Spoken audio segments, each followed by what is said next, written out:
Welcome back to Pennsylvania Outdoor Life. You know, earlier in the show we were talking about other opportunities. Always coyote hunting, fox hunting, bobcat seasons, fisher seasons, all the trapping seasons still ahead of us. And of course, the ice fishermen are waiting for ice. Now, like we said, the rifle deer season wrapped up, but we had a chance to go to the Cherry Valley National Wildlife Refuge. And I've got to tell you something, they organized a lot of things over the years, but this week that we decided to go, they were doing a mentored deer hunt. Now, a lot of you know the name Cherry Valley, but we're here to talk about what they've done, how it became a refuge, and to check in on the hunt. Here's Chelsea D'Antonio. We became a National Wildlife Refuge in 2008. We were established. Back then we only had about 200 acres, and recently in the past few years we've grown to over 5,000 acres. So we work a lot with different partners like the Nature Conservancy, the Friends of Cherry Valley, and we've grown so much, which is great. So we manage all of our land for wildlife habitat, and part of that also is getting into the hunting community. We use hunting as a tool for wildlife conservation and wildlife management.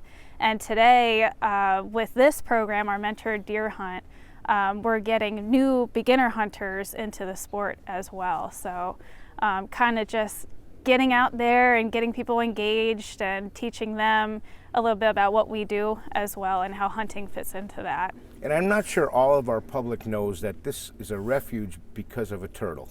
Yes, Tell yes. me that. Yep, so we do have bog turtles. We have some of the largest populations of bog turtles here at the refuge. So bog turtles are super special. They are federally threatened, but we have the most perfect habitat for them. They thrive here. And yes, that is one of our main focuses is the bog turtle. So we do a lot for them. You may in fact remember a story where we tracked down a bog turtle at the refuge through the use of radio telemetry. It was quite an experience. Completely dry, active. That's what's all the fuss is about. That's what all the fuss is about right there. This 4-inch shell-length turtle. Maybe we'll get him to stick his head out. That nice orange patch. That's kind of like their trademark. So if I saw that, it's just a turtle. How do you know it's a bog turtle? So that head patch, or the neck patch rather, that we're hoping to see here, if he cooperates. Okay. He's being a little bit shy now, but you can kind of see on this end, you can see just the little edge there. Otherwise, they're a pretty, brownish black shelled turtle. Mm-hmm. They do sometimes get this little bit of sunburst pattern in there. If it was wet, it really kind of shows it off well. But otherwise, they're just meant to blend into this dark muck here. They're small, and they're just their best defense is just to hide and camouflage and so how old kind of go would undetected. You say something like that is, and how old could they live? You can age these guys up to a point. They do have annuli, so each one of these plates is called a scute, and there are these growth rings on there. Mm-hmm. Now, based on the midline here, he's not still growing. It kind of just, the young ones have a lighter color in there, and it's indicative of aging. Same thing on the upper scutes, they have rings. So if you counted them, 1, 2, 3, 4, 5, 6, 7, 8, 9, 10 plus, and then, it's not actively growing, right. So they're not like a tree that produce these rings throughout their life up until the end. So full-grown turtle. This is, a full-grown adult male. And you could tell he's a male because he has a slight dip in his lower shell, which is called the plastron here.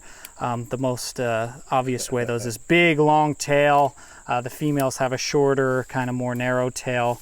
The males typically have a little bit bigger of a head, but he's not. But there's the neck blotch. That's kind of the bog turtle trademark right there. But otherwise, they're pretty nondescript, and they do a good job blending in here, just like we saw. I mean, we were right on top of that thing, and good luck seeing it. So, and again, I say, a small critter like that is causing enough concern that we're doing something to help it. And that's a full-grown bog turtle. Yeah, like Mike said, smallest turtle in North America. Pretty amazing. And kidding.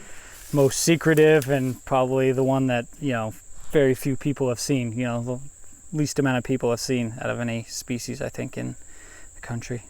The idea of the refuge and public involvement includes such things as school field days, trout in the classroom, and even planting trees.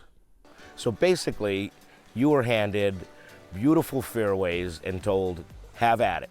Yeah, here are some really beautiful fairways, now destroy them and create wildlife habitat. Some golfers are cringing, but the naturalists are saying, my goodness, how are you going to do that, and how long of a time frame is it? Well, we really originally anticipated this to be a 5 to 10 year process. So we got a good jump start. In April, we had a workshop here where we had 60 of our wage grade professionals within the Fish and Wildlife Service come out for training. And that really gave us a boost because they were able to help us on projects like the stream, projects like seeding the fairways and whatnot. And so it really gave us a shot in the arm. And so the restoration schedule was really accelerated based on that. So if somebody wants to say, okay, I want to get involved with some of these events, I want to know more, I need to check this place out, where exactly are we and how can people get more information? Yeah, so I think the best way to get information is our Facebook page is great. We keep a lot of events and updates on our Facebook page, and you should just be able to find that if you type in Cherry Valley National Wildlife Refuge. Here we are open at the golf course or headquarters tract. We're open during daylight hours for hiking and things like that, and sometimes you'll catch staff just walking around or doing work, and we encourage people to come up and say hello to us and ask us questions too. So as a biologist, you save an area for a bog turtle. You've now acquired land that can never be developed. Mm-hmm. Wildlife is important, but deer can do a lot of damage to a place like this. Is that why we're having these programs? Yeah, that's a huge part because we have a ton of deer. We use hunting as a management tool, like I said, and it's all a big balancing act. We manage our deer populations, and in doing that protects the native habitat, the native vegetation, and that all just feeds into the overall habitat quality and health. And it affects everything, even down to bog turtles and things like that you wouldn't even think about. The two-day hunt event was organized by the Refuge, the Pennsylvania Game Commission, and the National Deer Association. They safely laid out the property and set up blinds at the best locations to see deer. Each of the 10 mentee hunters was assigned a mentor for the day. They also supplied the guns and all the equipment for the hunt. We were on hand as the 10 mentor and mentee teams returned to the lodge. See anything? I saw a buck. Saw a 6-point, a little too far, 150 yards. Oh no. Let it go. Maybe next time. A little spoiled. Yeah, no kidding. Better than walking out. No luck, guys? No luck. No. Just squirrels. You having fun? I had a blast. Oh, good to hear. Yeah, living the dream. Excellent. Part of the reason the hunters came back smiling is because of lunch. Meals were provided each day. Venison hot dogs and venison bologna were just two of the lunch items they enjoyed. We were told that by the end of the two-day hunt, every hunter saw deer and only a few shots were taken. They did indeed manage to harvest 3 deer by the end of the weekend. Here are the 2 doe that were taken. Matthew Faltek from Bethlehem on the left with his doe, and Justin Battaglia from Bangor is seen here on the right. Justin was also lucky enough to shoot this beautiful 8-point buck. Congratulations to all. Congratulations to all of those guys, but we use the word camaraderie. So you had 10 mentors, 10 mentees, you had all the staff of Cherry Valley Game Commission, you had the National Deer Association. That has formed a bond now. So that was good camaraderie. Congratulations to everybody involved.